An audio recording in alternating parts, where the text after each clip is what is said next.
നമ്മൾ ഈ പറഞ്ഞ പോലെ സീരിയസ് ആയിട്ടുള്ള ചോദ്യങ്ങൾക്ക് ഉത്തരം കൊടുക്കുന്ന ദിലീപിന് ഉത്തരങ്ങൾ കിട്ടുന്ന ഒരു പങ്ക്തി എന്നുള്ള രീതിയിൽ വളരെ നന്നായിട്ട് മുന്നോട്ട് പോവാണ്. ഇപ്പം ഇന്ന് വന്നിരിക്കുന്ന ചോദ്യങ്ങളിൽ വളരെ കൃത്യമായിട്ടും കോച്ചിങ്ങിനെ പറ്റി, ഇപ്പം സിനദീൻ സിദാൻ ഫ്രാൻസിൻ്റെ അടുത്ത കോച്ചാവുമോ, അങ്ങനെയാണെങ്കിൽ ഡെഷാംസ് പോകുമ്പം അതൊരു പ്രശ്നമാവുമോ എന്നൊക്കെയുള്ള രീതിയിൽ വളരെ സീരിയസ് ആയിട്ടുള്ള ചോദ്യങ്ങളാണ് നമുക്ക് കിട്ടുന്നത്. അതിൽ നിന്ന് സെലക്ട് ചെയ്യുക എന്നുള്ളത് തന്നെ വലിയ ശ്രമകരമായ ഒരു പരിപാടിയാണ്. എന്നാൽ പോലും ഒരു 10 ചോദ്യങ്ങളെങ്കിലും നമ്മൾ സെലക്ട് ചെയ്തിട്ടാണ് ഈ ഇതിലേക്ക് കൊണ്ടുവരുന്നത്, ഈ എപ്പിസോഡിലേക്ക് വരുന്നത്. ആദ്യത്തെ ചോദ്യം ജിതിൻ ദാസിൻ്റെതാണ്. അർജന്റീന ഫാനാണെന്ന് തോന്നുന്നു. അർജന്റീനയുടെ ഇതുവരെയുള്ള 4 മത്സരങ്ങൾ ശ്രദ്ധിച്ചാൽ അവരുടെ സ്ട്രൈക്കർമാരുടെ പ്രകടനം വളരെ മോശമാണെന്ന് മനസ്സിലാവും. മെസ്സി ഒരു ഭാഗത്ത് സ്കോർ ചെയ്യുന്നതിനാൽ അത് ശ്രദ്ധിക്കാതെ പോകുന്നുണ്ടെന്ന് തോന്നുന്നു. അടുത്ത മത്സരത്തിൽ ഈ പ്രശ്നം പരിഹരിക്കപ്പെടുമെന്ന് കരുതുന്നുണ്ടോ? ഹൂലിയൻ അൽവാരസിന്റെ മോശം ഫോമിന് കാരണം നേരത്തെ ഉണ്ടായിരുന്ന പരിക്കും ക്ലബ് ട്രാൻസ്ഫറുമായി ബന്ധപ്പെട്ട പ്രശ്നങ്ങളുമാണോ? ഈ ക്ലബ് ട്രാൻസ്ഫർ വലിയൊരു പ്രശ്നമാണ്. ഈ ലോകകപ്പ് നടക്കുന്ന സമയത്ത് ഇപ്പം ഞാൻ ഐവറി കോസ്റ്റിൻ്റെ യാൻ ഡിയമാൻഡയുടെ കാര്യത്തിൽ ഇത് കണ്ടു. ഈ കളികൾ നടക്കുന്ന സമയത്താണ് ഈ കളിക്കാരുടെ ഏജൻസ് പലപ്പോഴും ക്ലബ്ബുകളായിട്ട് സംസാരിക്കാൻ തുടങ്ങി. ഇവർക്ക് ഈ 15% കിട്ടുന്ന പ്രശ്നമാണ് ഏജൻസിന്. അപ്പം അവർക്ക് ഈ കളിക്കാരൻ്റെ കളി എങ്ങനെ പോകുന്നുള്ളതിലൊന്നും ശ്രദ്ധയില്ല. അപ്പം ഇപ്പം ആൽവറസിൻ്റെ കാര്യത്തിൽ ഇപ്പം ആർസണലിന് താല്പര്യമുണ്ട്, ബാഴ്സലോണയ്ക്ക് താല്പര്യമുണ്ട്, റയൽ മാഡ്രിഡിന് താല്പര്യം ഇല്ല എന്നാണ് പറയേണ്ടത്. അങ്ങനെ പല ചർച്ചകളും നടന്നുകൊണ്ടിരിക്കുക. അപ്പം എങ്ങനെ ആയാലും അതൊരു കളിക്കാരനെ ബാധിക്കാതിരിക്കില്ല. പിന്നെ ഫോമിൻ്റെ കാര്യം എടുത്തു കഴിഞ്ഞാലും ഈ കഴിഞ്ഞ സീസണിൽ ഇപ്പം എനിക്കറിയണ കുറച്ച് പേര് അത്ലറ്റിക്കോ ഫാൻസാണ്. അവരുടെ ഒരു ചോദ്യം, ആരാണ് ഹൂലിയൻ ആൽവറസ്? ലീഗിൽ വെറും 8 ഗോൾ മാത്രം അടിച്ച കളിക്കാരനാണോ, അതോ ചാമ്പ്യൻസ് ലീഗിൽ വളരെ മികച്ച പ്രകടനം 10 ഗോൾ അടിച്ചു? അപ്പം ഇതിൽ ആരാണ് ഈ കളിക്കാരൻ? അവർക്കൊരു കൺഫ്യൂഷനായിരുന്നു. വളരെ ഒരു ഇൻകൺസിസ്റ്റന്റ് സീസൺ ആയിരുന്നു. ഈ സ്കൗട്ടിങ്ങിൻ്റെ ഒരു ലോക പ്രിൻസിപ്പൾ എന്താണെന്നുള്ള കൂടി ഒന്ന് ദിലീപ് വിശദീകരിക്കുന്നതായിരിക്കും. കാരണം എങ്ങനെയാണ് ഇപ്പം നമ്മൾ ഇപ്പം പറയാം, ചില ഗോൾ കീപ്പേഴ്സ് ഇപ്പം കോപ്പെ വെർദയുടെ ആയാലും അങ്ങനെയുള്ള ചെറിയ ടീമുകളുടെ പോലും ഗോൾ കീപ്പേഴ്സൊക്കെ വലിയ പെർഫോമൻസ് കാണിച്ചിട്ടുണ്ട്. അപ്പോൾ അത് എങ്ങനെയാണ് ഇവരെ സ്കൗട്ട് ചെയ്യുന്നതിനകത്തേക്ക് എന്നുള്ളത്? സ്കൗട്ട് ചെയ്യണമെന്ന് പറഞ്ഞാൽ ഇപ്പം വലിയ യൂറോപ്യൻ ക്ലബ്സ് ഒക്കെ നോക്കിക്കഴിഞ്ഞാൽ അവർക്ക് ഒരുവിധം എല്ലാ രാജ്യത്തും സ്കൗട്ട്സ് ഉണ്ടാകും. അവരിങ്ങനെ ആഴ്ച കൂടുമ്പോൾ അല്ലെങ്കിൽ ഓരോ മാസം കൂടുമ്പോൾ റിപ്പോർട്ട്സ് അയച്ചുകൊണ്ടിരിക്കും. പിന്നെ ഈ യൂറോപ്യൻ സ്കൗട്ടൊക്കെ അവിടുത്തെ ആ നാട്ടിൽ നടക്കുന്ന ഒരുവിധം എല്ലാ കളികളും കാണും. ഇപ്പോൾ ജർമ്മനിയിലത്തെ ഒരു കളിക്കാരുണ്ടെങ്കിൽ അവർ ചിലപ്പോൾ ആഫ്രിക്കയിൽ നിന്ന് വന്നതായിരിക്കും, സൗത്ത് അമേരിക്കയിൽ നിന്ന് വന്നതായിരിക്കും. അവരുടെയൊക്കെ കളി കണ്ടിട്ട് ഇങ്ങനെ ഓരോ ആഴ്ചയും ഇങ്ങനെ റിപ്പോർട്ട്സ് അയച്ചുകൊണ്ടിരിക്കും. പിന്നെ ഇപ്പം എല്ലാം ഈ ഡേറ്റ അനാലിസിസ് വെച്ചിട്ടാണ്. ഇപ്പോൾ ഓരോരുത്തരുടെ നമ്പേഴ്സ്, ആരാണ് നമ്മുടെ ശൈലിക്ക് ഏറ്റവും ഉചിതമായിട്ടുള്ള കളിക്കാരൻ, അതെ, അങ്ങനെയൊക്കെ നോക്കിയിട്ടാണ് പലപ്പോഴും. അപ്പോൾ ആ ഒരു സിസ്റ്റം തന്നെ ഉണ്ട്. ഇപ്പൊ പല ആഫ്രിക്കയിലത്തെ കളിക്കാരൊക്കെ നോക്കിക്കഴിഞ്ഞാൽ അവർ ആദ്യം തന്നെ ഒരു മാൻചെസ്റ്റർ യുണൈറ്റഡിലേക്കോ ബാഴ്സലോണയിലേക്കോ അല്ല വരുന്നത്. ആദ്യം ഒരു ചെറിയൊരു ക്ലബിലേക്ക് പോകും, ഓസ്ട്രിയയിലോ സ്വിറ്റ്സർലൻഡിലോ ബെൽജിയമിലോ അങ്ങനത്തെ ഏതെങ്കിലും ഒരു രാജ്യത്ത്. അവിടുന്ന് ആണ് വലിയ യൂറോപ്യൻ ക്ലബ്സ് അവരെ സ്കൗട്ട് ചെയ്തിട്ട് പിന്നെ അവരുടെ അടുത്തേക്ക് കൊണ്ടുപോകുന്നത്. ജിതിൻ തന്നെ ആണ് അടുത്ത ചോദ്യം ചോദിച്ചിരിക്കുന്നത്. റൊണാൾഡോ നസാരിയെ കുറിച്ച് ഞാൻ ഒരുപാട് കേട്ടിട്ടുണ്ട്, എന്നാൽ ആ ജനറേഷനിലല്ലാത്തതിനാൽ കളികളൊന്നും കണ്ടിട്ടില്ല. അദ്ദേഹത്തിന് R9 എന്ന പേര് ലഭിക്കാൻ കാരണം എന്താണ്? അതിന് പിന്നിൽ എന്തെങ്കിലും കഥയുണ്ടോ? കഥ ഒന്ന് നമ്പർ 9 ആയിരുന്നു. ഷർട്ട് അധികം ഉണ്ട്. AC മിലാനിന് വേണ്ടി മാത്രം എനിക്ക് തോന്നുന്നു 99 ആയിരുന്നു തോന്നുന്നു നമ്പർ. ബാക്കി മിക്ക ടീമിനും ബ്രസീലിനടക്കം നമ്പർ 9 ആയിരുന്നു ഇട്ടിരുന്ന ജേഴ്സി നമ്പർ. പിന്നെ R9 എന്നുള്ളത് ഒരു ബൂട്ട് നൈക്കി ഇറക്കി 98 ലോകകപ്പിന്.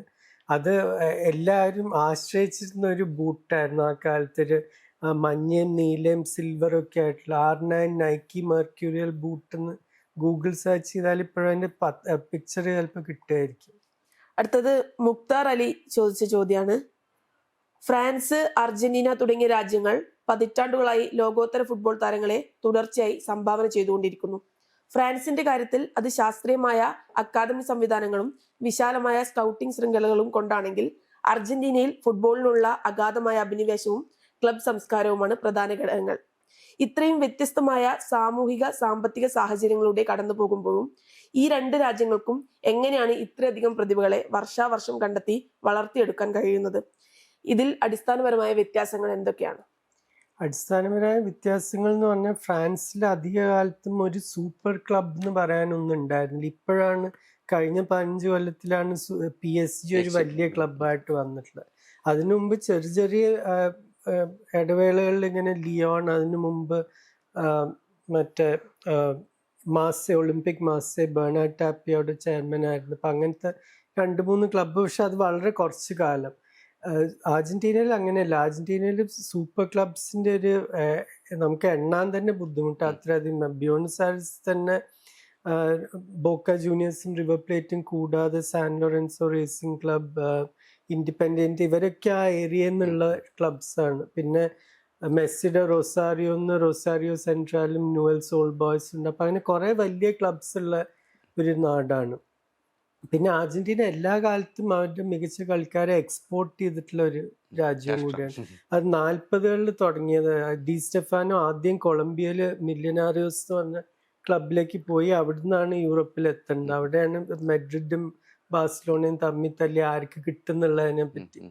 പക്ഷെ ആ ഒരു പാരമ്പര്യം ഇപ്പൊ ഏകദേശം ഒരു 70 കൊല്ലത്തിനധികമായി അർജന്റീനൻ ക്ലബ്സ് കളിക്കാരെ വിൽക്കണത്. ഫ്രാൻസിന്റെ പിന്നെ ആ യൂത്ത് ഇത് ശരിക്കും ആ ഒരു അക്കാഡമി, ഒരു ക്ലെയർ ഫൗണ്ടൈനിൽ സെറ്റപ്പ് ചെയ്തിപ്പോൾ 30 കൊല്ലത്തിനധികമായി. അത് കൂടിയാണ് ആ തിയറി ഓൺറിയൊക്കെ അതിന്റെ ആദ്യത്തെ ബാച്ചിൽ വന്ന കളിക്കാരനാണ്. അത് കഴിഞ്ഞിട്ട് പക്ഷെ അവർക്ക് ഒരു കണ്ടിന്യൂസ് സ്ട്രീം പോലെ കളിക്കാർ വന്നിട്ടുണ്ട്. ഈ ക്ലബിനെ പറ്റി പറഞ്ഞ സമയത്ത് അതുപോലെ തന്നെ അക്കാഡമീസും വേണ്ടേ ശരിക്കും? അതായത് നമ്മളിപ്പോൾ ഒരു നാഷണൽ ലെവലിൽ വെറും ഒരു കമേഴ്സ്യലായിട്ട് ക്ലബ്ബ് എന്നുള്ളൊരു സംഗതി അല്ലാതെ ഈ അങ്ങനത്തെ രാഷ്ട്രങ്ങൾ അതൊക്കെയാണ്. ഉസ്ബെക്കിസ്ഥാനെ പറ്റി ദിലീപ് പറഞ്ഞല്ലോ. ഉസ്ബെക്കിസ്ഥാനിലൊക്കെ പക്ഷെ അവരുടെ നാഷണൽ ലെവലിലൊരു യൂത്ത് പ്രോഗ്രാം ഉണ്ട്. പക്ഷെ എല്ലാ ശക്തമായ ഏതൊരു ഫുട്ബോൾ രാജ്യം നോക്കിക്കഴിഞ്ഞാൽ ഓരോ ക്ലബിനും അവരുടേതായിട്ടുള്ള അക്കാഡമി ഉണ്ടാവും. ഇപ്പൊ മാഞ്ചസ്റ്റർ സിറ്റി അക്കാഡമി എന്നൊക്കെ അനേക കളിക്കാർ വന്നിട്ടുണ്ട് കഴിഞ്ഞ 10 കൊല്ലത്തിൽ. യുണൈറ്റഡിന്റെ അവരുടെ DNA തന്നെ ആ യൂത്ത് സിസ്റ്റമാണ്. ഇപ്പൊ ഇവരൊക്കെ ജോർജ് ബെസ്റ്റ് അടക്കം എല്ലാവരും ആ യൂത്ത് ടീം കൂടി വന്നവരാണ്. ഡേവിഡ് ബെക്കം എല്ലാവരും ആ വഴിക്ക് വന്നതാണ്. അപ്പൊ റിയൽ മെഡ്രിഡും അതേപോലെ. ബാഴ്സലോണയുടെ ഏറ്റവും ഫേമസ് അക്കാഡമിയാണ് ലാ മെസിയ. അപ്പൊ അത് ആ ക്ലബ് അന്തരീക്ഷത്തിന്റെ ഒരു ഏറ്റവും പ്രധാനപ്പെട്ട ഒരു ഭാഗമാണ് ഈ അക്കാഡമീസ്. കഴിഞ്ഞ വർഷത്തെ ഫ്രാൻസ് അർജന്റീന ഫൈനലിന് സമാനമായ ഒരു മത്സരം വരും വർഷങ്ങളിലും ലോകകപ്പ് വേദികളിൽ കാണാനുള്ള സാധ്യത എത്രത്തോളമാണ്? അത്തരമൊരു പുനരാവർത്തനം ഫുട്ബോൾ ലോകത്തിന് നൽകുന്ന ആവേശം എത്രത്തോളമായിരിക്കും? ചോദ്യം ചോദിച്ചിരിക്കുന്നത് മുക്താർ അലി തന്നെയാണ്. അങ്ങനത്തെ കളികൾ ജീവിതത്തിൽ നമ്മൾ 1-2 കാണുള്ളൂ. എൻ്റെ ഓർമ്മയിൽ അങ്ങനത്തെ ഞാൻ ആദ്യം കണ്ട ലോകകപ്പിൽ ബ്രസീൽ ഇറ്റലി അങ്ങനെ ഒരു കളി ഉണ്ടായിരുന്നു.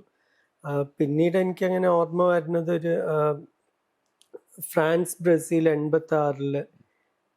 പിന്നെ ആ ഒരു ക്വാളിറ്റിയുള്ള കളി സ്പെയിനിൻ്റെ ഒന്നും അവർ ലോകകപ്പ് ജയിച്ചപ്പോൾ അങ്ങനത്തെ ഓർമ്മയില്ല.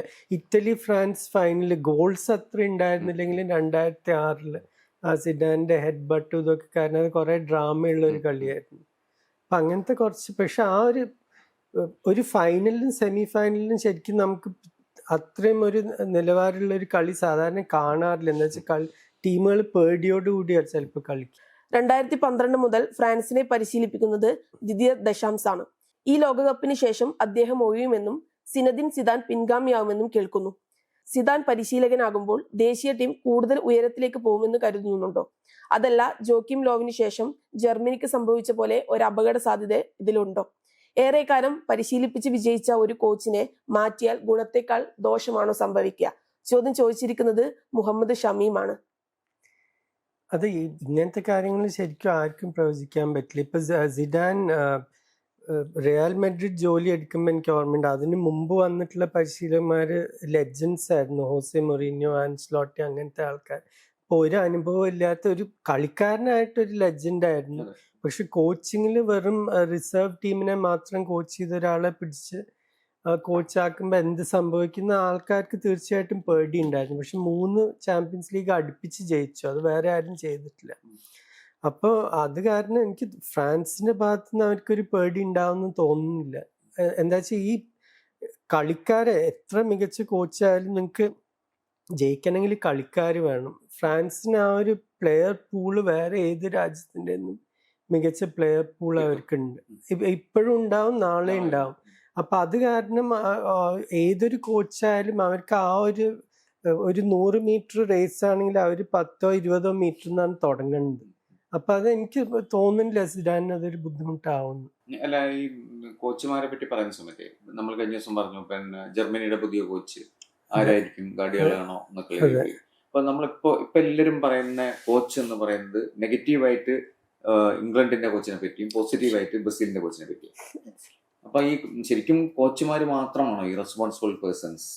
അല്ലല്ലോ, അതിപ്പോ ഒരു കോച്ചിന് ഒരു ടീമിനെ പ്രിപ്പയർ ചെയ്യാനേ പറ്റില്ല. ഇപ്പൊ ഒരു കളിക്കാരുടെ ഭാഗത്തുനിന്ന് വരുന്ന തെറ്റുകൾ, ഇപ്പൊ ഏതൊരു കളി, അൾജീരിയയുടെ കളി ഞാൻ കണ്ടു, അവർ അനുഭവമുള്ള കളിക്കാരാണ്, പക്ഷെ അവർ തോൽക്കുന്നത് രണ്ട് വളരെ എന്താ പറയുക ഓബ്വിയസ് മിസ്റ്റേക്സ് കളിക്കാരുടെ ഭാഗത്തുനിന്ന് വന്നിട്ട്.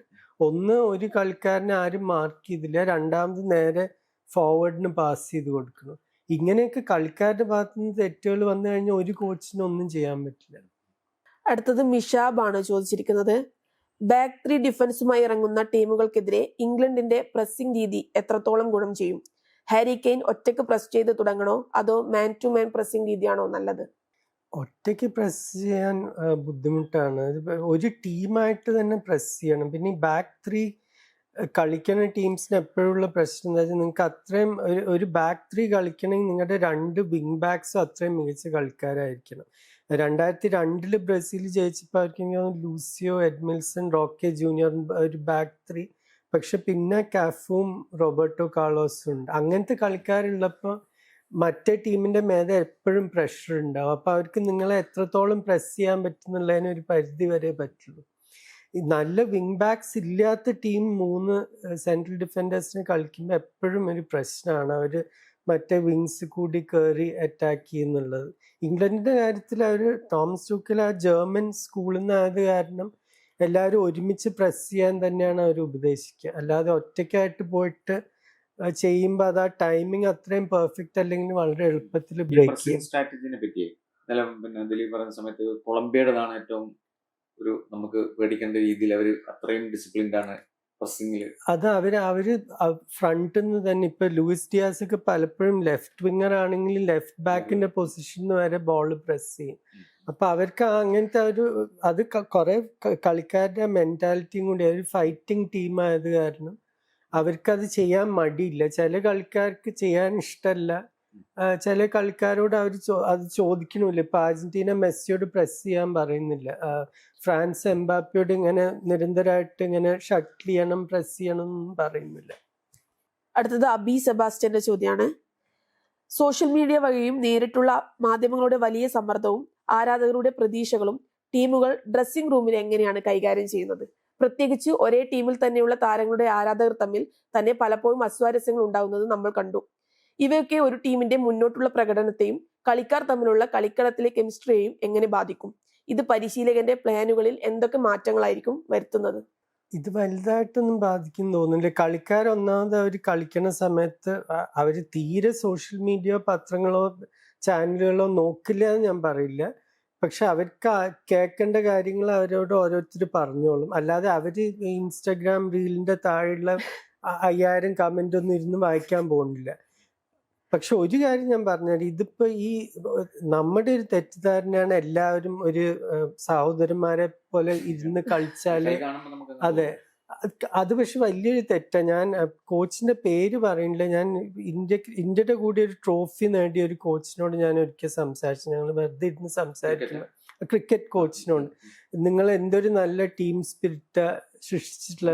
ഞാൻ കാണുന്നതനുസരിച്ച് നിങ്ങൾ പറഞ്ഞ പോലെ ഞാൻ ഫീൽഡിൽ കാണുന്നത് കണ്ടിട്ട് അല്ലെങ്കിൽ പ്രാക്ടീസിൽ കാണുന്നത് കണ്ടിട്ട് ഞാൻ ചോദിച്ചു. അപ്പോൾ അദ്ദേഹം ചിരിച്ചിട്ട് എന്നോട് പറഞ്ഞു, നിങ്ങൾക്ക് തോന്നുന്നുണ്ട് ഇവരെല്ലാവരും ഫ്രണ്ട്സ് ആണെന്ന്. ഒരിക്കലും അല്ല. അവര് പക്ഷെ അവസാനത്തെ ആ ക്യാച്ച് എടുക്കാൻ വരുമ്പോൾ അവരെല്ലാവരും ആ ക്യാച്ച് എടുക്കണവനെ സപ്പോർട്ട് ചെയ്യും. അവനത് താഴെ ഇട്ടിട്ടുണ്ടെങ്കിൽ എന്നാലും സപ്പോർട്ട് ചെയ്യും. അതാണ് എനിക്ക് വേണ്ടത്.